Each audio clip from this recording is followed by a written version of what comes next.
बिस्मिल्लाहिर्रहमानिर्रहीम। अस्सलामुअलैकुम। हमारे चैनल कहानी हब ऑफिशियल में खुशामदीद। नाजरीन, मैं आज आपके लिए इंतहाई खौफनाक और दिलचस्प कहानी लेकर आई हूँ। लेकिन कहानी शुरू करने से पहले आपसे गुजारिश है कि अगर आपने हमारा चैनल सब्सक्राइब नहीं किया तो आप हमारे इस चैनल को सब्सक्राइब कर लीजिए और बेल आइकन को भी प्रेस कर लें ताकि हर नई आने वाली वीडियो बआसानी आप तक पहुँच सके। डीके मल्होत्रा का नाम शहर के बड़े बिजनेसमैनों में शुमार होता था। फास्ट फूड का धंधा देश के कोने कोने में पहुंच चुका था। उसकी बहुत सी कोशिशों और अच्छे रवैये ने उसका नाम शोहरत की बुलंदियों तक पहुंचा दिया। यही वजह थी कि उसे आए दिन ज्यादा से ज्यादा ऑर्डर्स मौसूल होने लगे। बिजनेस ज्यादा बढ़ गया तो मसरूफियत ज्यादा बढ़ने लगी। दौलत की रेल पैर और लक्ष्मी घर की चौखट चूमने लगी। इतने बड़े कारोबार को अकेले संभालना उसके लिए कठिन हुआ जा रहा था। काफी समय तक विचार करने के बाद एक दोस्त के मशवरे पर उसने एक प्रिंसिपल असिस्टेंट साथ रखने का फैसला ले लिया। अगले ही दिन उसने देश के चंद नामवर मशहूर अखबारात में पीए का ऐड दिया। आने वाले हफ्ते को उसके ऑफिस में बेशुमार नौजवान लड़कों और लड़कियों की लाइन लग गई। अपने सामने कुर्सी पर बैठे उस लड़के का इंटरव्यू लेकर जब उसने उसे बाहर जाने को कहा तो लड़का बोला, आपकी बड़ी कृपा होगी अगर आप ये जॉब मुझे दे दें, मैं बहुत गरीब आदमी हूँ। उस लड़के ने बाकायदा हाथ बांध दिए। मल्होत्रा ने पहली बार नजर भरकर उस लड़के की तरफ देखा, फिर बड़े ही आराम से बोला, इसमें कृपा वाली कोई बात नहीं महाशय, अभी बहुत से लोग पीछे वेट कर रहे हैं। सबका इंटरव्यू होने के बाद ही फैसला किया जाएगा कि कौन पूरी तरह इस जॉब का हकदार है। आप बाहर जाकर बैठ जाएं। लड़का मायूसी के अंदाज में थैंक्स बोलकर बाहर चला गया। मल्होत्रा ने दरवाजे के पास खड़े मुलाजिम को आवाज दी कि वो दूसरे उम्मीदवार को अंदर भेज दे। इतना कहकर वो किसी फाइल को खोलकर देखने लगा। हल्का सा दरवाजा खुला और कोई उसके रूबरू आकर खड़ा हो गया, मगर वो आने वाले को नजर अंदाज करके फाइल में ही गुम रहा। हेलो, अगर आपकी आज्ञा हो तो मैं यहाँ बैठ सकती। एक नस्वानी शीरी और मुतरन्नम आवाज ने उसकी तवज्जो फाइल से हटाकर अपनी तरफ मबसूल कर ली। उसने नजर उठाकर सरतापांव अपने सामने लड़की को भरपूर तरीके से देखा।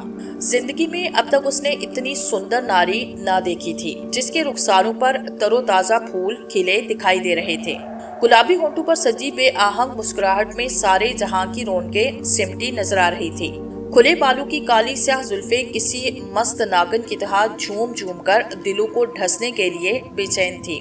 मल्होत्रा की उम्र उस वक्त 30 से तजावुज कर चुकी थी। उसने अभी तक शादी नहीं की थी। नारी के बारे में उसकी सोच हमेशा मनफी रही। उसने औरत की मोहब्बत से खुद को दूर ही रखा था, मगर आज इस सुंदर लड़की को देखकर उसके विचार पल भर में बदल चुके थे। वो जो नारी की मोहब्बत से फरार रहता था, अब उसकी गुर्बत में रहने का बहाना ढूंढ रहा था। जरूर, आप बैठिए। ना चाहते हुए भी वो उठ खड़ा हुआ। उसने कुर्सी की तरफ इशारा किया। बहुत शुक्रिया। इतना कहकर वो कुर्सी पर बैठी। हाथ में पकड़ा हुआ मैडम पर्स उसने गोद में रखा। काली साड़ी के सुनहरी सितारे जगमग करने लगे, जिससे उसकी शख्सियत मजीद निखरने लगी। क्या शुभ नाम है आपका?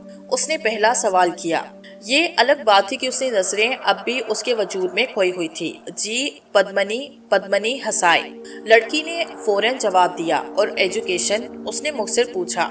जी, ग्रेजुएट किया है। लड़की ने इतने अल्फाज पर ही इक्तफा किया। साथ ही उसके गुलाबी होंठों पर मुस्कुराहट ऊद कर आई। मल्होत्रा उसकी मुस्कुराहट का तिलिस्म बर्दाश्त नहीं कर सका और उसके निगाहें दूसरी तरफ फेर ली। लड़की की मुस्कुराहट उसके दिल में उतरती चली गई। फिर उसने इस तरह की चंद मामूली सवालात पूछकर जॉब उसकी झोली में डाल दी। डॉक्यूमेंट देखने भी गवारा ना किए। Thank you sir, very very thank you. मुझे तो यकीन नहीं आ रहा ये जॉब मुझे मिल गई है। आपका बहुत बहुत धन्यवाद। पद्मनी खुशी से पागल हुए जा रही थी। उसके चेहरे की हदो-हाल उसकी मुसरत व ज्ञान की अक्कासी कर रहे थे। ओके, कल तुम ऑफिस आ जाओ और पूरे दिल से काम करना। शिकायत का कभी मौका नहीं आना चाहिए। वो उसकी खुशी देखकर मुस्तकबिल की लंबी सोच रहा था। आप चिंता मत करें, मैं पूरी मेहनत और ईमानदारी से अपना काम निभाऊंगी। अब मैं आगे चाहती हूँ, मुझे दुर्गा माँ के मंदिर भी नारियल चढ़ाने जाना है। ठीक है, जाओ और कल टाइम पर आना। मल्होत्रा ने बामुश्किल उसे इशारा किया, वरना उसका दिल चाह रहा था वो कभी यहाँ से ना जाए, और वो उठकर चली गई। न जाने वो कितनी देर उसे तकता रहा, फिर कुर्सी पर टेक लगाकर आने वाले लम्हात के बारे में सोचता रहा। अगले दिन जब वो ऑफिस में दाखिल हुई तो सारा स्टाफ आंखें फाड़ फाड़ कर उसकी तरफ देखने लगा। काली जीन्स और रेड शर्ट में उसका वजूद बिजलियां छोड़ने लगा। स्टाफ का सारा अमला उसकी तरफ ऐसे तकने लगा जैसे स्वर्ग की कोई देवी इंसानी रूप धार कर उनके दरमियान में आ गई हो। सहपहर को मल्होत्रा ने उसे किसी काम से अपने ऑफिस में बुलाया। जब वो अंदर दाखिल हुई तो वो उसे देखता ही रह गया। उसका सरापा कल से भी ज्यादा निकल कर उसके सामने आया। उसके शरीर से निकलने वाली अनजानी सी मदहोशी ने उसे बेकरार सा कर दिया। चेहरे पर रक्स करती रौनकें उसे अपने शहर में जगड़कर मबहूत करने लगी। आपने मुझे बुलाया? उसने खुद ही खामोशी का तसलसल तोड़ना चाहा। जी। मल्होत्रा को जैसे होश आया। बैठो पद्मनी, उसने कुर्सी की तरफ इशारा किया। वो उसके सामने बैठ गई। पद्मनी, कल एक पार्टी आने वाली है, वो गोया हुआ। बहुत बड़ा ऑर्डर है। मैं चाहता हूँ किसी भी तरह ये ऑर्डर हमें मिल जाए। सोचो अगर ये ऑर्डर हमें मिल जाता है तो मल्होत्रा इंडस्ट्री यहाँ से कहाँ तक पहुँच जाएगी। चिंता क्यों करते हैं सर, भगवान ने चाहा तो ये ऑर्डर हमें ही मिलेगा। आज विश्वास रखे मुझ पर, उसने तसल्ली बस लहजे में कहा। मुझे तुमसे यही उम्मीद थी, मगर इस पार्टी को मेरी पीए होने की हैसियत से तुम हैंडल करोगी। वो फैसला खुद अंदाज में बोला। ओके, आप बिल्कुल बेफिक्र रहें, मेरी पूरी कंपनी उसके साथ होगी। इसके बाद उन्होंने इधर उधर की बातें की और वो उठकर अपने केबिन में आ गई। वो जानती थी उसके कंधों पर कितनी बड़ी जिम्मेदारी आन पड़ी है। वो आइंदा लाहे अमल का प्रोग्राम अपने जहन में तरतीब देने लगी।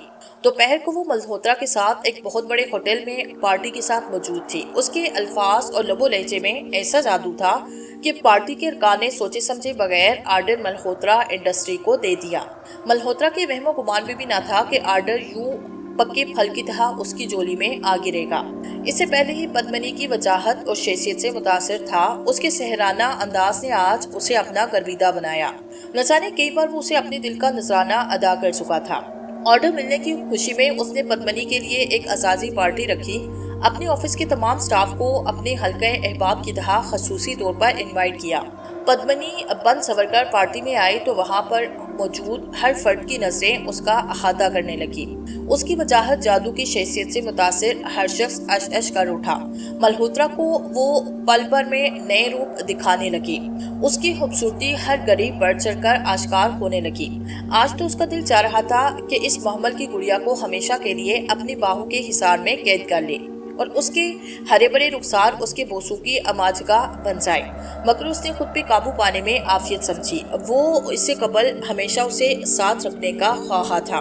पद्मनी ने पार्टी में खुद को काफी हद तक संजीदा रखा। वो किसी की तरफ आंख उठाकर देखना तो दूर, हाय हेलो भी करना गवारा नहीं समझती थी। मल्होत्रा के दोस्तों ने कहा वो हमें लिफ्ट नहीं करवाती तो वो मुस्कुराकर बात टाल देता। फिर वो चाहता भी यही था, पद्मनी इसके अलावा किसी और के बारे में सोचे बिना। रात के आखिरी पहर तक पार्टी जारी रही। सब मेहमान एक एक करके रुखसत होने लगे। पार्टी एहतमाम पसीर हो चुकी थी। मल्होत्रा ने पद्मनी से कहा, चलो मैं तुम्हें अपनी गाड़ी में घर छोड़ आता हूँ। सर आप क्यों तकलीफ उठाते हैं, मैं खुद ही चली जाऊंगी। उसने हंसकर बात टालना चाही। मगर पद्मनी, रात आखिरी पहर में ढल चुकी है, तुम अकेली कैसे जाओगी, या फिर तुम्हें मुझ पर भरोसा नहीं? वो खफकी भरे अंदाज में बोला। नहीं सर, ऐसी कोई बात नहीं, मुझे आप पर पूरा विश्वास है। अगर आप जिद करते हैं तो मैं आपके साथ चलने को तैयार हूँ। उसने आमादगी जाहिर की तो मल्होत्रा ने जल्दी से गाड़ी निकाली और उसे साथ लेकर चल पड़ा। पद्मनी, अगर बुरा महसूस ना करो तो एक बात पूछूं? गाड़ी चलाते हुए उसने इस्तफामिया निगाहों से उसकी तरफ देखा। पूछिए सर। वो उसकी तरफ देखे बगैर धीमे लहजे में बोली। तुम इतने समय से मेरे साथ काम कर रही हो, कभी तुमने अपने खानदान के बारे में कुछ भी नहीं बताया। उसने ध्यान सीधा कर लिया। गाड़ी की हेडलाइट्स दूर दूर तक जा रही थी और आसपास से गुजरती गाड़ियां उसकी तवज्जो पद्मनी की सूरत से हटाने लगी। परिवार, वो धीमे से लहजे में ऐसे बोली जैसे उसकी चोरी पकड़ी गई हो। फिर कुछ घड़ी बाद बोली, मेरे और अपने परिवार में कोई नहीं है। मैं दीदी और जीजा के साथ उनके घर में रहती हूँ। हम इस संसार में सिर्फ 2 ही बहनें हैं। माँ और बाबूजी का 4 माह पहले एक हादसे में देहांत हो गया था। बात करते हुए उसकी आंखों में नमी भर आई। मल्होत्रा से उसकी रुहासी सूरत बर्दाश्त ना हो सकी। बहुत दुख हुआ ये सुनकर। भगवान, ये संसार तो है ही दुख की नगरी। भगवान उनकी आत्मा को शांति दे। खुद को अकेला मत समझना, मैं हमेशा तुम्हारे साथ रहूंगा। वो तो अंदर से तड़प ही गया था और उसका दुख बांटने की पूरी कोशिश करने लगा। पद्मिनी ने कोई जवाब देना मुनासिब ना समझा। फिर उसके इशारे पर मल्होत्रा ने बड़ी सड़क छोड़कर गाड़ी उस रास्ते पर डाली जो एक वीरान इलाके की तरफ निकलता था। ये सारा इलाका भवानी नगर के नाम से जाना जाता था और इस इलाके के मुतालिक मशहूर था। यहाँ भूत, प्रेत और आत्माएं रहती हैं। वो पहले कभी यहाँ ना आया था, इसलिए उसे कुछ अजीब सा लगने लगा। तुम्हारे जीजा जी को यही जगह मिली थी घर बनाने को? वो बेजारी से बोला। भगवान, कैसा वीरान इलाका है। उसकी बात भी ठीक थी। यहाँ इंसानी आबादी कम ही थी, सिर्फ चंद एक मकानात दिखाई दे रहे थे। हाँ, हमारे लिए यही सोरख है, वरना इतने बड़े शहर में कहाँ सच छुपाने को मिलता है। इस महंगाई में तो लोग 2 वक्त की रोटी को तरस जाते हैं, मकान की तो बात ही दूर है। बात करते हुए वो कहीं खो सी गई। गाड़ी अब आबादी में दाखिल होने के बाद एक गली से गुजरती हुई एक पुख्ता और कुशादा मकान के आगे जा खड़ी हुई। बस यही हमारा घर है। पद्मिनी ने उस मकान की तरफ इशारा किया। आप अंदर तशरीफ लाइए दीदी, और जीजा से मिलने और चाय तो लाजमी पीकर जाइएगा। वो गाड़ी से बाहर निकल आई। मल्होत्रा ने वहीं बैठे बैठे 2 मंजिला मकान का जायजा लिया। एक अजीब सी वहशत और वीरानी मकान पर छाई हुई थी। उसका दिल लरज उठा, मगर वो पद्मिनी के सामने अपनी कमजोरी जाहिर नहीं करना चाहता था। बहुत धन्यवाद पद्मिनी जी, फिर कभी सही। मेरा ख्याल है कि इतनी रात को आपकी दीदी और जीजा को तंग करना मुनासिब नहीं। हो सकता है बुरा महसूस कर जाएं। वो बात तो इससे कर रहा था, मगर उसकी निगाहें उस मकान पर अटकी हुई थी। ठीक है, जैसे आपकी मर्जी। पद्मिनी ने हाथ हिलाया और उसके मकान के दाहिने दरवाजे के पास जा खड़ी हुई। मल्होत्रा ने हाथ हिलाना भी मुनासिब न समझा और गाड़ी आगे भगा दी। बड़ा ऑर्डर मिलने की पादाश में तमाम स्टाफ की सैलरी बढ़ चुकी थी। पद्मिनी का चर्चा हर हास आम की जुबान पर था। ये बड़ा ऑर्डर उसकी मरहूने मिन्नत था। मल्होत्रा इंडस्ट्री आसमान की बुलंदियां छूने लगी। खुद मल्होत्रा भी इसके बिना खुद को तन्हा समझने लगा था। उसकी मोहनी सूरत उसके दिल में उतर चुकी थी। शायद दिल के किसी कोने में उसके प्यार का पौधा परवान चढ़ने लगा। वो बहाने बहाने से उसे ऑफिस बुलाता और इधर उधर की बातें करके उसे अपने पास बिठाए रखने की खूब एक्टिंग करता। पद्मिनी उसके तेवर और इशारे कनाए अच्छी तरह समझ रही थी। वो जानती थी उसका बॉस इसे पसंद करने लगा है और शादी के लिए भी अपनी आमादगी जाहिर करेगा, मगर वो सिर्फ मुस्कुराकर रह जाती। शायद उसके पास ऐसी सूरत-ए-हाल का कोई माकूल जवाब नहीं था। रात का खाना खाने के बाद मल्होत्रा अपने लॉन में जा बैठा और मेनोशी शुरू कर दी। वो कभी कभार ही मेनोशी करता था, मगर आज उसका दिल चाहा खूब पिए। उसके दिलो दिमाग पर पद्मिनी का जो भूत सवार हुआ था, उसकी खिफ्त को भुलाना चाहता था। एक पैक चढ़ाकर जब उसने सामने देखा, उसे पद्मिनी दिखाई दी, जो उसकी तरफ देखकर मुस्कुरा रही थी। पद्मिनी, उसने हाथ उठाकर उसे मुखातिब किया, मगर वो गायब हो चुकी थी। वो उसे देखता ही रह गया। अपनी नजर का धोखा समझकर जब उसने दूसरा पैक चढ़ाया, दूसरी तरफ देखा तो वहाँ खड़ी दिल फरेब अंदाज में मुस्कुरा रही थी। पद्मिनी, तो मेरी आवाज क्यों नहीं सुन पा रही? और टकमकाती आवाज में चिल्लाया। क्या हुआ साहिब? उसके एक मुलाजिम ने आकर पूछा। मुझे क्या हुआ है? वो फाड़ खाने वाले अंदाज में बोला। फिर अगले ही लम्हे उसने खुद को शर्मिंदा महसूस किया। तुम जाओ यहाँ से, उसने मुलाजिम को इशारा किया। वो जान चुका था पद्मिनी की मोहब्बत उसके दिल में काफी हद तक उतर चुकी है, जिससे गो खलासी करवाना उसके बस में नहीं था। वो दिलो जान से उसके हसीन जवान बदन के खेलने का आदी हो चुका था। अब खुद को उसके बिना बिल्कुल तन्हा और नामुकम्मल समझ रहा था। उसने दिल ही दिल में पक्का इरादा किया, चाहे कुछ भी हो जाए उसे दिल की बात लाजमी बताएगा। वो रात उसने कठिन लम्हों में गुजारी। सहरी के वक्त बामुश्किल उसकी आंख लगी, लिहाजा वो ऑफिस लेट पहुंचा। जब वो ऑफिस पहुंचा तो फौरन उसने पद्मिनी को अपने पास बुला लिया। वो एक लम्हे की ताहीर किए बगैर उसके सामने आकर बैठ गई। उसे ख्याल था कि बॉस काम के मुतालिक कोई बात करेगा, लिहाजा उसने हाथ में पकड़ी हुई फाइल उसके आगे रखना चाहिए, मगर उसने हाथ के इशारे से फाइल वापस रखने को कहा। पद्मिनी, एक लम्हा तासिफ के बाद वो उसे मुखातिब हुआ। पता नहीं मुझे ये बात कहनी चाहिए या नहीं, मगर दिल के हाथों मजबूर होकर एक बात कहना चाहता हूँ। इतना कहकर वो चुप हुआ और उसके चेहरे की तरफ सवालिया निगाहों से तकने लगा। बोलिए, मैं सुन रही हूँ। पद्मिनी का मन चाहा बात पूरी हो। मेरा ख्याल है ये बात यहाँ करना ठीक नहीं। अचानक ही वो किसी फैसले पर पहुँचते हुए बोला, शाम को कहीं मिलते हैं। उसने बात का पासा पलटा तो पद्मिनी हैरतज़दा निगाहों से उसकी तरफ तकने लगी। सर, सब ठीक तो है ना? वो बेचैनी से बोली। हाँ, सब ठीक है, चिंता की कोई बात नहीं। शाम को मून लाइट रेस्टोरेंट में मिलते हैं, उसने फैसलाकुल अंदाज में कहा। ओके, मैं टाइम पर आ जाऊंगी, अब आज्ञा दीजिए। वो उठ खड़ी हुई। ठीक है, जाओ तुम, मगर याद रखना ठीक 6 बजे। मल्होत्रा के चेहरे पर रोंगटे उमड़ आई। वो सीधी अपने केबिन में आई। कुछ देर सोचने के बाद वो दोबारा अपने काम में लगी, जबकि वो कुर्सी से टेक लगाए आइंदा के लाहे अमल के बारे में सोचने लगा। शाम 6 बजे मल्होत्रा रेस्टोरेंट में पहुंच चुका था। अपनी दानस में वक्त का पाबंद था, मगर पद्मिनी अभी तक नहीं आई थी। काफी देर बैठने के बाद उसने घड़ी की तरफ देखा। समय बीता जा रहा था। अब वो मुसलसल घड़ी की तरफ देखने लगा। कुछ देर के बाद उसने पद्मिनी का मोबाइल नंबर मिलाया तो आगे से वो भी स्विच ऑफ जा रहा था। ये पद्मिनी का नंबर क्यों ऑफ है और वो अभी तक आई क्यों नहीं? मैंने तो उसे वक्त पर ही आने को कहा, वो अपने तय बोला। एक बार फिर उसने नंबर मिलाने की कोशिश की, मगर नंबर बंद और संदेश मौसूल हुआ। इससे पहले वो गुस्से से मोबाइल टेबल पर पटक देता, पद्मिनी उसे आती दिखाई दी। उसके चेहरे पर मुस्कुराहट के फूल खिल उठे और आंखें मुसर्रत से चहकने लगी। वो एक कोने में बैठा था। उसकी नजरें दाखिली दरवाजे पर थी। उसने उस पेड़े की मुट्ठी गर्म की जिसने उसके टेबल को खूब सजाया था। पद्मिनी को अपनी तरफ आता देखकर वो उठ खड़ा हुआ। आज उसकी मस्ताना चाल में बिजली बड़ी थी, जैसे सबको जला के राख कर देगी। वो उसके करीब आ चुकी थी। एक बार फिर वो उसकी सुंदरता में खो गया। आज भी उसने गुलाबी साड़ी पहनी थी। माथे पर सजी बिंदिया ने उसके रूप को इतना निखारा कि मल्होत्रा के लिए आंखें चिपकाना भी दुश्वार हुआ जा रहा था। मैं माफी चाहता हूँ, दरअसल वो रिक्शा कुछ लेट बिना था, इस वजह से देर हो गई। मैं एक बार फिर क्षमा चाहती हूँ। उसने बाकायदा हाथ जोड़ दिए। अरे देवी जी, कोई बात नहीं, ऐसा अक्सर हो जाता है। और सच पूछिए तो इसमें कसूरवार मैं हूँ। मुझे खुद तुम्हें अपनी गाड़ी में लेकर आना चाहिए था, या कम से कम किसी को भेज देना चाहिए था। तुम्हें लिया था। है छोड़ो इस बात को, बैठो। उसने कुर्सी की तरफ इशारा किया तो वो दोनों सामने कुर्सियों पर बैठ गए। अच्छा, बाकी बातें बाद में होंगी, पहले ये बताओ क्या खाना पसंद करोगे? उसने उसकी तरफ सवालिया निगाहों से देखा। धन्यवाद सर, मुझे भूख नहीं, मैं घर से खाना खा के आई हूँ। आप कोई जरूरी बात करना चाहते थे? वो बोली।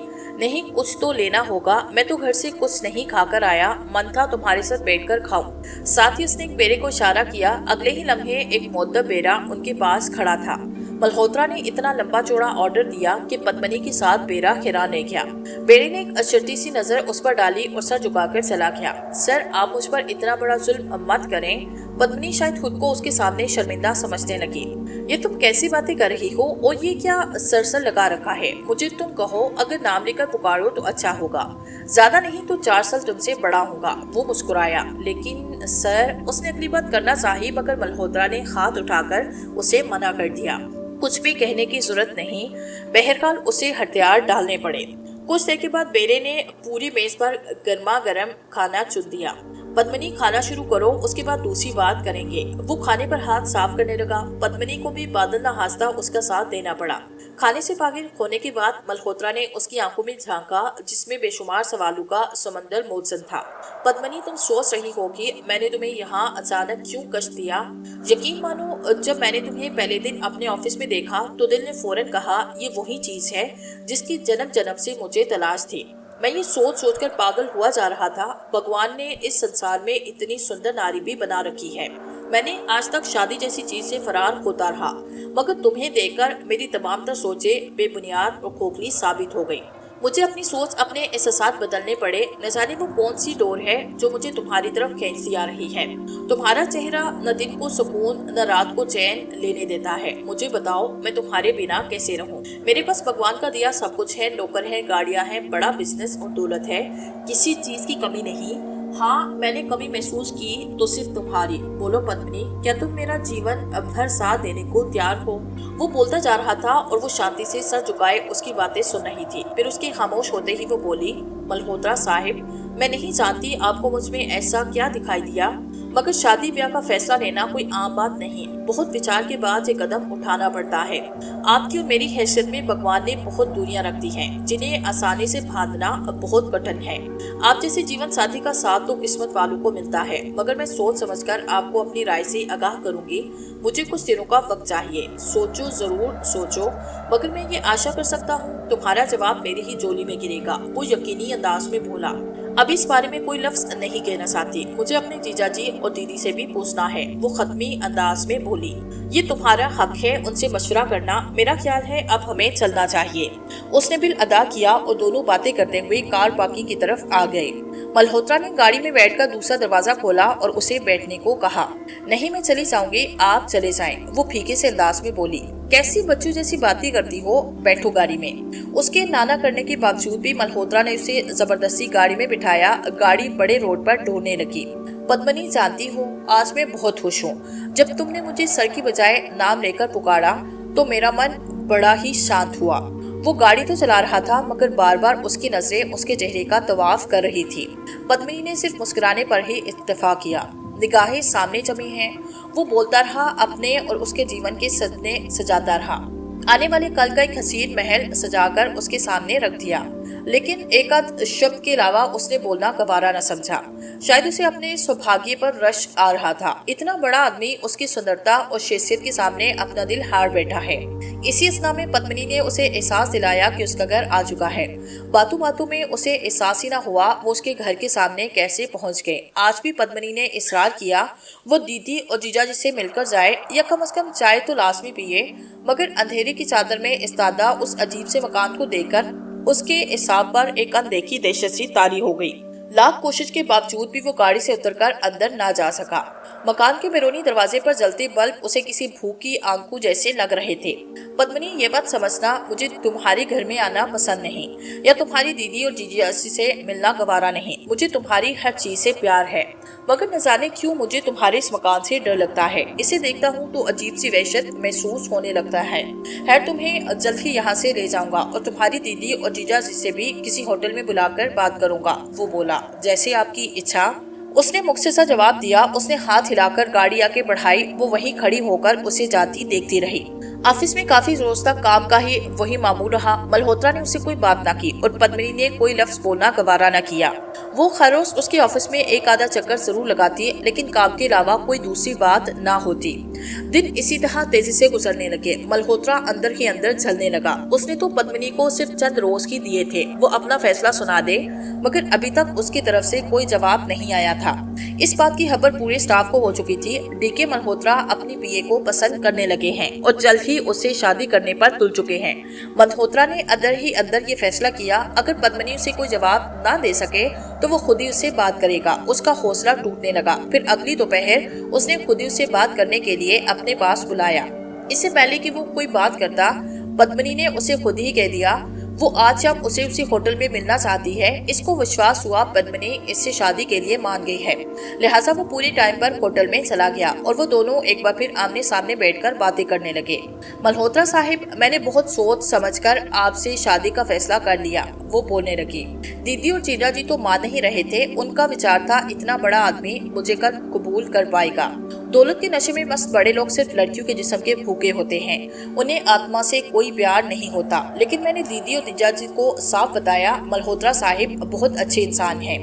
मुझे उनसे शादी करने पर कोई दिक्कत नहीं। वो हर हाल में मुझे खुश रखेंगे और मैं उनसे हर हाल में शादी करूंगी। बात करते हुए कुछ शर्मा सी गई और निगाहें झुका ली। यानी कि तुम मुझसे शादी करने के लिए तैयार हो गई हो? मल्होत्रा के चेहरे पर खुशियां रक्स करने लगी। मुझे विश्वास नहीं हो रहा, प्लीज पद्मिनी एक बार फिर कहो। मैं आपसे शादी के लिए तैयार हूँ मल्होत्रा साहिब, वो दोबारा बोली। उसने तमाम एहतियातें बलाए ताक रखकर उसका हाथ पकड़कर चूम लिया। पद्मिनी ने छुड़ाने की नाकाम कोशिश की, मगर हाथों के मजबूत पिंजरे से मलमल की चिड़िया निकलना नामुमकिन था। ऑफिस में जब दोनों की शादी की खबर फैली तो पूरा स्टाफ ही उन्हें मुबारकबाद देने आया।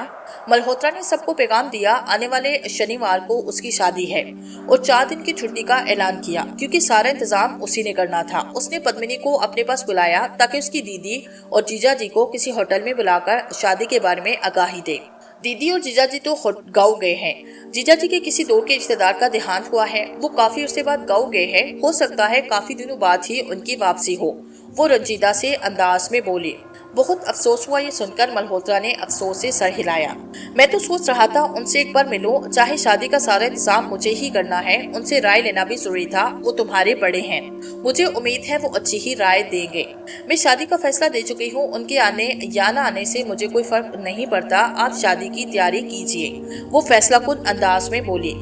उनकी शादी बड़ी धूमधाम से हुई। कंपनी के स्टाफ के अलावा मल्होत्रा के कई जान पहचान वालों ने शादी में शिरकत की।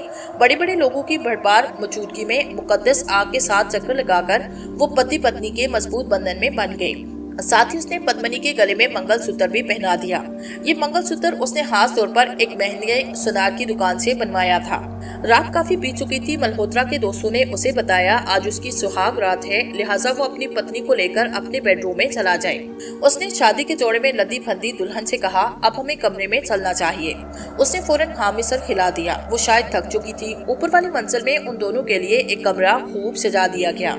वो दुल्हन का खूबसूरत हाथ थामे उसे ऊपर ले आया। गुलाब की पत्तियों से मुज़य्यन और आरास्ता पिरास्ता सजे सजाए पलंग पर उसने पद्मिनी को बिठा दिया। अचानक उसे याद आया उसका मोबाइल नीचे रह गया है। वो पद्मिनी को बताए बगैर जल्दी जल्दी नीचे आया और मोबाइल फोन उठाकर ऊपर चला गया। उसका मोबाइल मेज के कोने में पड़ा था। मोबाइल जेब में डालकर जब वो ऊपर कमरे में आया तो पद्मिनी अपने बेड पर ना थी। ये पद्मिनी कहाँ गई? वो परेशानी के आलम में इधर उधर तकने लगा। तभी उसकी नजर एक तरफ दीवार पर पड़ी। पद्मिनी वहाँ मुंह दूसरी तरफ किए खड़ी थी। अरे अरे मेरी जान, तुम वहाँ खड़ी क्या कर रही हो? इधर आओ ना। उसने बड़े प्यार से पुकारा, लेकिन उससे कोई जवाब ना दिया। ये क्या मजाक है पद्मिनी, इधर आओ ना। वो उसके करीब चला गया। वो अब भी उसी तरफ मुंह किए खड़ी रही। लगता है सरकार आज खूब सताने के चक्कर में है। उसने उसे कंधों से पकड़कर जब अपनी तरफ किया तो जैसे आसमान से बिजली गिरी और हवा के कई झोंके कमरे में घुसकर पद्मिनी के इर्द गिर्द घूमने लगे। वो कई फुट उछलकर पुष्ट के बल जा गिरा, जैसे 1000 वोल्ट बिजली का झटका उसके शरीर को लगा हो। उसकी आंखें हैरत से फटी की फटी रह गई। चेहरे पर पसीने की रवानी तेज हो गई। थूक अंदर ले जाने की नाकाम कोशिश कर रहा था। पद्मिनी की जगह कोई और खड़ी थी, जिसकी आंखें जलते कोयले की तरह दहक रही थी और हवा के झोंकों से खुली जुल्फें इधर उधर लहरा रही थी। तुम अभी जिंदा हो? वो लेटे लेटे बमुश्किल इतना ही बोल पाया। हाँ, मैं अभी जिंदा हूँ और तेरी मौत बनकर आई हूँ। वो इस कदर गिरजी के मल्होत्रा को अपने कानों के पर्दे फटते महसूस हुए। लेकिन ये कैसे हो सकता है? मैंने तो खुद तुम्हें अपने हाथों से खाई में गिराया था, तुम बच कैसे गई? उसने बोलने की सरतोड़ कोशिश की। ये सब भगवान के हाथ में है, जो उसने तुम जैसे राक्षस को नरक में झांकने के लिए नया जीवन दान किया। वो चिल्लाई। तुम्हारी जैसे जालिम अपराधी मनुष्य को इस संसार में रहने का कोई अधिकार नहीं। तुम्हारे सीने में दिल नहीं पत्थर है जो पिघल नहीं सकता। याद करो उस वक्त को जब तुमने मेरे साथ कितना बड़ा पाप किया था। मैं तुम्हारी आगे हाथ जोड़ती रही, रोती रही, चिल्लाती रही, मगर तुमने मेरी एक न सुनी। उस लड़की की आंखों में बाकायदा आंसू आए। लड़की की बातें सुनकर मल्होत्रा किसी गहरी सोच में डूबता चला गया। देव कुमार और उसका दोस्त इंदुरुमा एक रात एक बड़ी पार्टी से होकर घर आ रहे थे। ये उन दिनों की बात है जब देव कुमार ने बिजनेस में अभी नए नए पैर जमाए थे और इंदुरुमा उसके साथ एक पार्टी में टकराया और गहरा दोस्त बनने के साथ पार्टनर भी बन गया। हर बड़ी मीटिंग्स या पार्टी में दोनों एक साथ ही जाते। मिस्टर ढम्मा ने इस रात बड़ी पार्टी का इंतजाम किया तो उन दोनों को भी इनवाइट कर लिया। दोनों ने खूब ड्रिंक ली, मगर इंदर ने कुछ ज्यादा ही ले ली थी। उसके कदम लड़खड़ा रहे थे। इससे पहले कि वो गिर पड़ता, लिहाजा देव को उसे घर ले जाना ही पड़ा। उस रात मौसम बहुत खराब था। तूफानी बारिशों और ऊपर से चमकती आसमानी बिजली ने माहौल बड़ा खौफनाक बना दिया था। ड्राइविंग सीट पर बिठाया देव कभी कभी अपने साथ सीट पर बेसुध पड़े इंदर की तरफ देखता। विंड स्क्रीन पर लगे वाइपर बड़ी तेजी से बारिश के पानी को इधर उधर हटा रहे थे। जगह जगह पानी खड़ा हुआ जा रहा था। गाड़ी की हेडलाइट्स दूर दूर तक साफ मंजर दिखा रही थी। देव ने गाड़ी की स्पीड कुछ कम कर रखी। वो जिस इलाके से गुजर रहे थे यहाँ आबादी कम ही थी। सिर्फ चंद एक मकानात थे जो फासले फासले से बने हुए थे। अचानक देव को एक लड़की दिखाई दी जो सड़क के साथ लगे एक दरख्त के नीचे खड़ी गाड़ी को रोकने के लिए हाथ हिला रही थी। लड़की, और इस वक्त देव सोच में पड़ा। फिर उसने अंदर को झिझोड़कर लड़की के बारे में बताया। इंदर, वो देखो सामने को लड़की खड़ी है और गाड़ी रोकने के लिए इशारे कर रही है। इंदर ने बामुश्किल आंखें खोलकर देखा तो वाकई एक लड़की खड़ी थी। ये लड़की इतनी रात को यहाँ क्या कर रही है? वो नशे में डूबी आवाज में बोला। चलो इसी से जाकर पूछ लेते हैं। देव ने गाड़ी इसके पास जाकर खड़ी कर दी। ये अलग बात थी कि गाड़ी की लाइट्स और वाइपर चालू ही थे। वो लड़की बारिश की परवाह न करते हुए दौड़कर गाड़ी के पास आई। देव ने शीशा नीचे करके उसकी तरफ गहरी निगाहों से देखा। वो घाघरा चोली पहने 25-26 की जवान लड़की थी, जिसका लिबास बारिश की वजह से बदन से चिपका हुआ था। उस लड़की के नस्वानी नसकूश आवाजें दिखाई दे रहे थे। खुले बालों और माथे पर सजी बिंदिया उस सांवली सी लड़की ने देव और इंदर के अंदर आग सी लगा दी। साहिब, मुझ गरीब पर दया कीजिए। मेरी माँ बहुत बीमार है, उसे हॉस्पिटल लेकर जाना है। अगर आप उसे अपनी गाड़ी में जगह दे देंगे तो सारा जीवन आपकी उभारी रहूंगी। लड़की हाथ जोड़कर रोने लगी। माँ बीमार है? देव ने उसे ऊपर से लेकर नीचे तक हवस भरी नजरों से देखा। कहाँ है तुम्हारी माँ? वो रही साहिब, पेड़ के नीचे। उसने दरख्त के नीचे इशारा किया। वहाँ एक औरत मौजूद थी। शायद वो बहुत ज्यादा तकलीफ में मुब्तला थी। साहिब, जल्दी कीजिए, बहुत दर्द हो रहा है। कहीं मेरी माँ को कुछ हो न जाए। एक दफा वो फिर रोने लगी। हाँ चलो। वो दोनों गाड़ी से उतरकर उस लड़की के साथ उस दरख्त के नीचे आए जहाँ एक बुढ़िया दर्द की वजह से करा रही थी। उन दोनों ने उसे उठाया और गाड़ी तक ले आए। दफातन देव ने अंदर इंदर को इशारा किया, जो वो फौरन समझा। उस बुढ़िया को आगे देव के साथ बिठाया और खुद अंदर पिछली सीट पर उस लड़की के साथ बैठ गया। गाड़ी चल पड़ी। तेज बारिश गिरज चमक के साथ बस रूट जारी थी।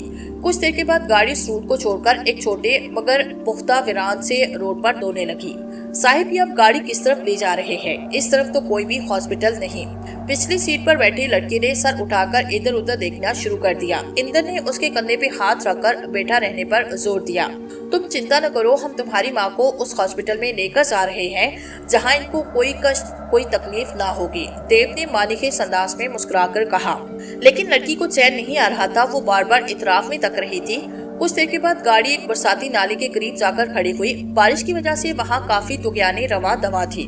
तेज बहते पानी की आवाज दूर दूर तक दुगियानी दे रही थी।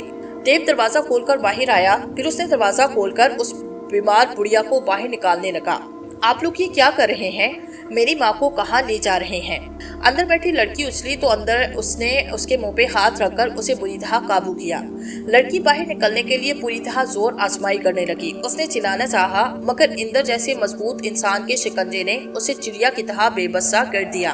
देव ने दर्द से तड़पती बुढ़िया को बाहर निकाला और उसके सर पर सीधा हाथ उस अंदाज में मारा कि वो लड़खड़ाकर नीचे गिर पड़ी। उसके मुंह से आह तक ना निकल सकी। उसने बुढ़िया को कंधों पे उठाया और पुल के किनारे पर ले गया। फिर अगले ही लम्हे एक पुल की ताहीर किए बगैर उसने बुढ़िया को किसी नौजैदा बच्चे की तरह घुमाकर बहते पानी में फेंक दिया। बुढ़िया का शरीर डूबता हुआ काफी दूर तक चला गया। देव के होंठों पर सफाकी मुस्कुराहट फैल गई। वो गाड़ी की तरफ वापस आया।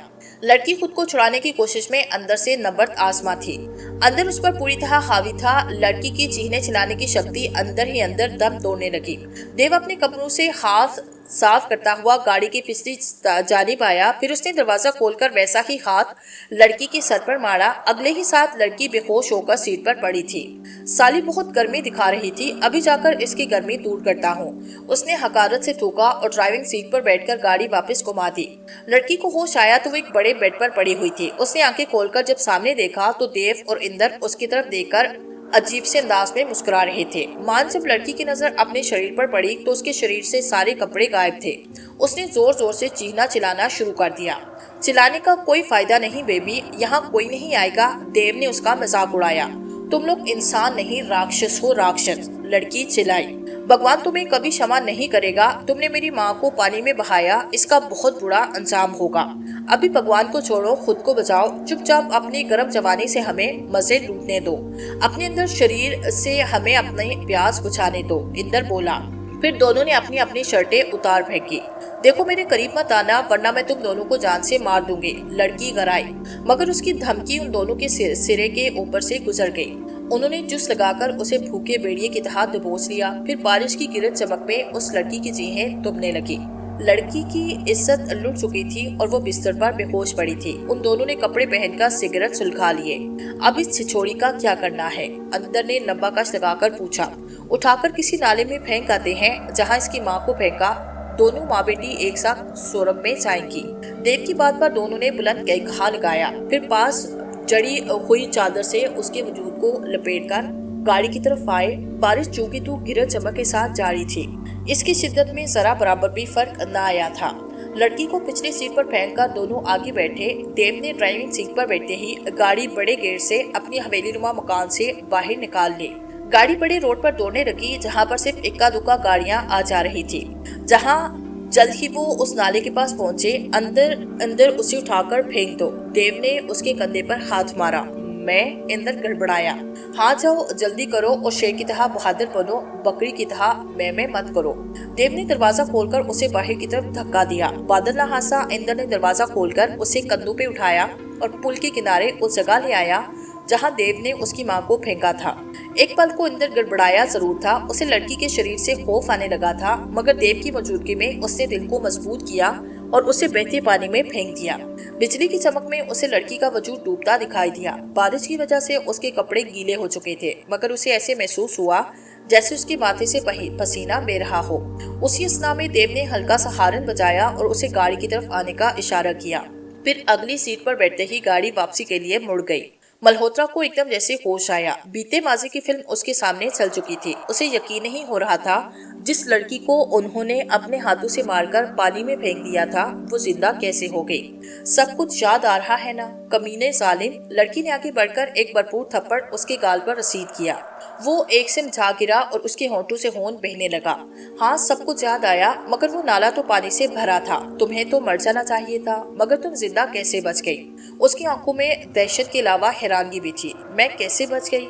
सुनो हरामजादे, जब तुम लोगों ने उठाकर मुझे उस नाले में फेंका तो मेरी आत्मा शरीर से निकलने के लिए बेचैन थी। मेरा शरीर डूबता डूबता बहुत दूर चला गया, यहाँ तक कि एक किनारे के साथ जा लगा। उस किनारे एक बहुत बड़े साधु की कटिया थी। वो पानी के अंदर खड़े होकर स्नान कर रहे थे। अचानक उनकी निगाह मेरे शरीर पर पड़ी जो चादर में लिपटा हुआ था। साधु महाराज ने अपने शिष्यों चेलों को आवाज दी। उन्होंने मेरा शरीर पानी से निकाला। साधु महाराज ने मेरी कलाई देखी तो मुझ पे जिंदगी की कुछ सांसें अभी बाकी थी। उन्होंने मुझे उठाया और अपनी कटिया में ले आए। साधु हरिराम बहुत बड़ा ऋषि होने के साथ साथ शक्तियों का मालिक भी है। बहुत से जंतर मंतर और आत्माएं उनके कब्जे में थी। उन्होंने मुझे बचाने की पूरी कोशिश की, मगर मेरी आत्मा मेरे शरीर का साथ छोड़ गई। साधु महाराज ने अपनी शक्तियों से मेरी आत्मा को अपने वश में किया। उनके शिष्यों ने मेरा शरीर जलाया। मेरा आत्मा को शांति नहीं मिल रही थी। तुम दोनों के मारने के लिए बेचैन थी। एक रात साधु महाराज ने मुझे अपने पास बुलाया और तमाम राम कहानी पूछी। मैंने सब कुछ बताया। ऋषि की आंखों में आंसू आए। उन्होंने मुझसे कहा, रामा, तुम अभी उन दोनों से बदला नहीं ले सकती। वो यहाँ से कोसों मील दूरी पर हैं। तुम्हारी आत्मा शक्ति उन तक पहुँच नहीं सकती। मैंने कहा, महाराज कोई उपाय कीजिए। मेरी आत्मा को शांति नहीं मिल रही। जब तक उन्हें नरक में ना पहुँचाओ मैं भटकती रहूंगी। महाराज बोले, तुम्हें और मुझे बड़ी संकट देखना पड़ेगी। मुझे तुम्हारे लिए ऐसी कंवारी कन्या का शरीर चाहिए जो अमावस की रात पैदा हुई हो और उसी रात उसकी मौत हुई हो। मगर महाराज, ऐसा शरीर मिलना बहुत मुश्किल है। राजा गैर यकीनी अंदाज में कहा, और वाकई ऐसा शरीर मुश्किल था जिसकी निशानियां साधु हरिराम ने बताई थी। तुम दिल छोटा मत करो, मैं कहीं से भी ढूंढ लाऊंगा। मेरी बंदी आत्माएं मुझे बता देंगी, मगर इसके अलावा मुर्दे की राख चाहिए जो जात का तीली हवा से बकरी का खून और ऐसे इंसान की खोपड़ी जो तुम्हारी उम्र का हो। महाराज, ये सब काम तो बहुत मुश्किल है कि क्या ये सब चीजें मिल जाएंगी? मेरी बेताबी बढ़ती जा रही थी। क्यों नहीं मिलेंगी? ढूंढने से तो भगवान भी मिल जाता है। ये तो बहुत मामूली चीजें हैं। मैं सब कुछ जहाँ पैदा करके रहूंगा। साधु पूरे यकीन से बोले, ठीक है महाराज, लेकिन मुझे क्या करना होगा? मैंने पूछा। मैं तुम्हें एक मंत्र बताता हूँ। तुम्हें वो मंत्र सूरज उगने और डूबने के समय पढ़ना होगा। कुछ आत्माएं अच्छी और कुछ बुरी होती हैं। वो तुम्हें ये कहेंगी, इस मंत्र को छोड़ो और नए शरीर को पाने का विचार अपने मन से निकाल दो। मगर तुम्हें उनकी बातों में बिल्कुल भी ध्यान नहीं देना और मंत्र डूबते चांद तक मुसलसल पढ़ते रहना होगा। तुम ये भेद नहीं समझ पाओगी। तुम्हें अपने लिए अगर दूसरा शरीर पाना है तो जरूरी है तुम मुझसे ज्यादा सवाल ना पूछो। शायद उन्हें मेरा ज्यादा बोलना ठीक न लगा था। मैं क्षमा चाहती हूँ, आइंदा कोई भी सवाल नहीं करूंगी। मैंने फौरन क्षमा चाही। साधु महाराज ने मजीद बात करना मुनासिब नहीं समझा और अपने चेलों को बुलाकर कुछ हास बातें समझाई, फिर दरवाजे के इलाकों में भेज दिया। मैंने साधु से मंत्र सीखा और मुकर्रर समय में पढ़ने लगी। जब सूरज उगता और शाम को जब डूबता पूरी तवज्जो से पढ़ती। मुझे काफी दिन हो गए मंत्र पढ़ते हुए। इस दौरान कई भटकती हुई आत्माएं मेरी तवज्जो हटाना चाही, मगर मैं अपने मकसद में डगती रही। एक दिन साधु के चेले एक लड़की का शरीर उठाकर लाए। मैं भी वहाँ मौजूद थी। मुर्दा लड़की का शरीर बहुत सुंदर था। कहाँ से उठाकर लाए इसे? ये पक्की बात है ना? ये लड़की अमावस की रात पैदा हुई और उसी रात मरी। साधु ने अपने चेले से पूछा। जी गुरुजी, ये लड़की छक्के वाला गांव की है। हमने लोगों से अच्छी तरह पूछ कर ही इनकी आंखों में धूल जोकर इसे उठा कर लाए हैं। इसका नाम पद्मनी है। चेलू ने जवाब दिया। बहुत अच्छे, जाओ अब ये पता करो कहीं कोई तेली मरा है। अगर वो मरे तो उसकी फिक्र में रहो। जब उसकी चिता को आग लगाई जाए तो तुम लोग वहीं कहीं छुप जाना और किसी भी तरह उसकी राख उठा लाना, क्योंकि लोग तेली की राख उठाने नहीं देते। इससे बहुत सारे जादू मंत्र सीखे जा सकते हैं। जाओ जल्दी करो। चेले वहाँ से चले गए। पद्मनी के शरीर को साधु महाराज ने कोई तेलनुमा चीज मिलकर एक बड़े ताबूत में छुपा दिया। उसके बाद उन्होंने मुझे एक और मंत्र बताया जिसे 2 घंटे तक पढ़ना था। मैं उसका जाप करने लगी। तीसरे दिन सूर्य के ढलते ही मेरी माँ की आत्मा मेरे पास आई और बोली, रामा, ये तुम किस चक्कर में पड़ गई? छोड़ो ये जंतर मंतर और मेरे साथ सड़क में चलो। मैं वहाँ बहुत खुश हूँ। मैंने माँ से कहा, मुझे हर हाल में उनसे बदला लेना है और मेरी आत्मा को शांति उस समय तक नहीं मिलेगी जब तक उन राक्षसों की अपने हाथों से हत्या ना कर लूं। माँ मुझे काफी देर तक समझाती रही, मगर मैं इन चाप में मरकूज रही। इसके अलावा कई आत्माएं भी मेरे पास आई, मगर मेरे अटल इरादे के आगे बेबस रही। थोड़े ही दिन गुजरे थे कि चेले मुर्दे की राख और काला बकरा लेकर आए। उस दिन साधु महाराज बहुत खुश थे।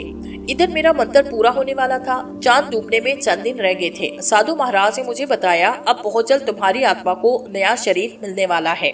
तुम इन अपराधियों से अवश्य बदला ले सकोगी। मैं भी खुश हो गई। उस रात चांद डूब चुका था। साधु महाराज अपनी कटिया में आलती पालती मारे कोई मंत्र पढ़ रहे थे। पद्मिनी का शरीर उनके सामने पड़ा था। मुर्दे की राख और बकरे का ताजा खून उन्होंने अपने आगे रख लिया। मैं एक कोने में खड़ी एक मंत्र बड़बड़ा रही थी। मेरे हाथ में इंसानी खोपड़ी थी। साधु के कहने पर मुझे सामने रखनी थी। कुछ देर के बाद साधु महाराज ने मुर्दे की राख पद्मिनी के शरीर के ऊपर डालना शुरू की। शरीर से सफेद धुआं उठना शुरू हुआ और उसमें हरकत पैदा हुई। साधु महाराज ने बकरे का खून फौरन उसके ऊपर उंडेला। अब वजूद को झटके लगने लगे, जैसे उसे बिजली का करंट लगाया जा रहा था।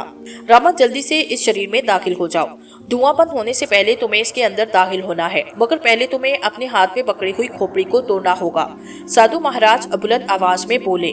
मैंने सामने दीवार पर खोपड़ी दे मारी, जो अगले ही लम्हे पाश होकर बिखर गई। मुझे ऐसे महसूस हुआ जैसे मेरी आत्मा शरीर की तरफ खींचती चली जा रही हो।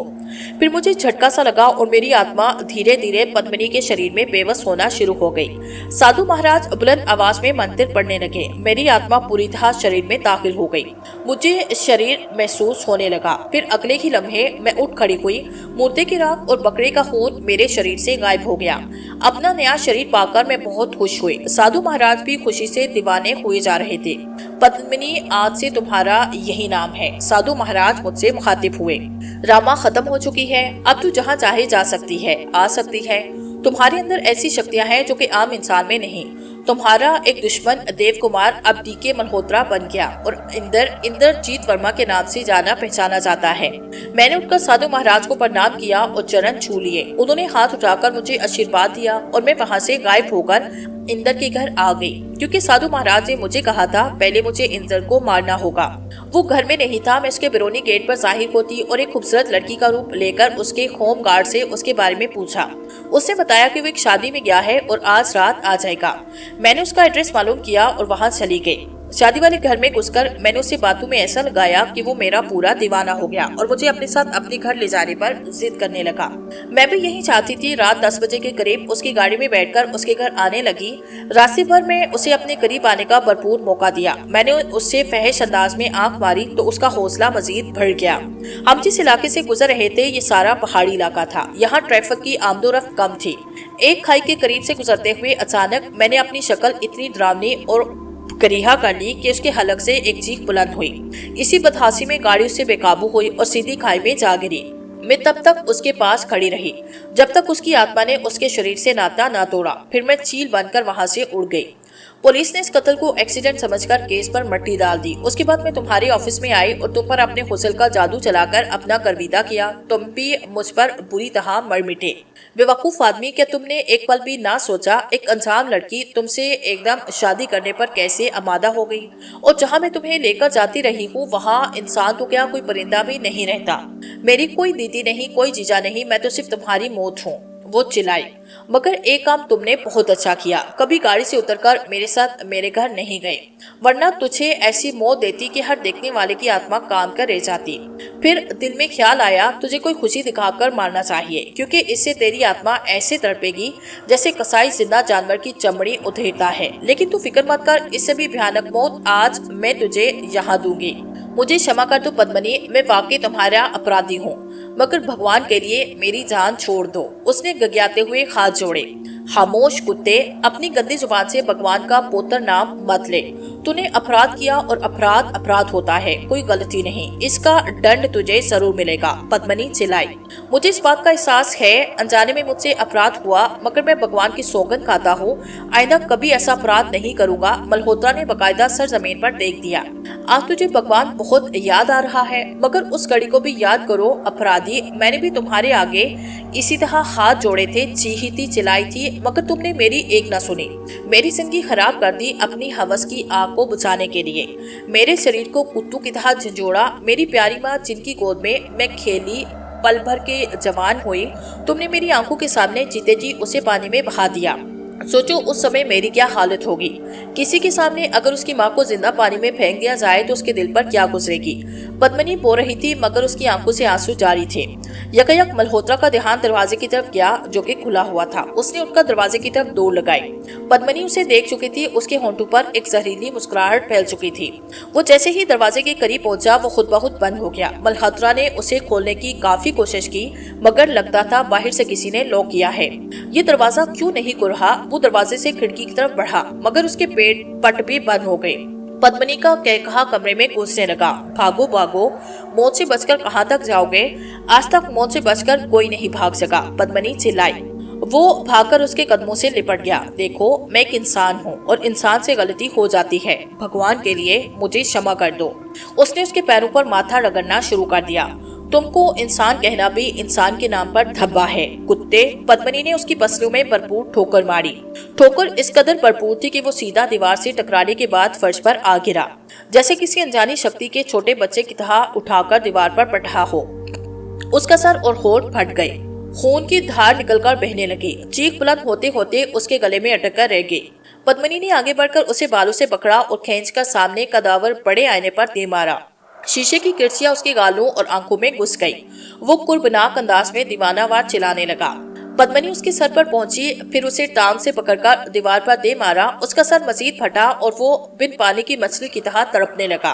वो उसकी तरफ दोबारा पड़ी और एक भरपूर लात उसके पेट में दे मारी। जरब कारी थी, उसके मुंह से खून उबल पड़ा। उसने लिपटकर मल्होत्रा की टांग पकड़ी और उठाकर सजे सजाए बेड पर दे मारा और पद्मिनी बेड की तरफ बढ़ी और उसके ऊपर चढ़ गई। साथ ही उसने अपना हाथ बुलंद किया और एक खौफनाक खंजर उसके हाथ में चमकने लगा। पद्मिनी धोधारी खंजर उसकी शहरक पर ऐसे चलाने लगी जैसे किसी जानवर को ज़िबा किया जाता है। सुबह के वक्त जब देव कुमार मल्होत्रा के दोस्तों ने देखा कि वो अभी तक कमरे से बाहर नहीं आया, क्योंकि दिन अच्छा खासा चढ़ आया था, तो वो ऊपर आए तो वो अंदर से बंद था। काफी देर खटखटाने के बाद जब कोई जवाब ना मिला तो उन्होंने दरवाजा तोड़ा। अंदर का मंजर देखकर सबकी आंखें हैरत से फटी की फटी रह गई। देव कुमार मल्होत्रा की लाश के टुकड़े पूरे फर्श पर बिखरे थे और दुल्हन गायब थी। पुलिस आई, तफ्तीश हुई मगर कोई भी सुराग पुलिस के हाथ ना लगा। काफी दिनों की मगजमारी के बाद मजबूरन पुलिस को केस बंद करना पड़ा।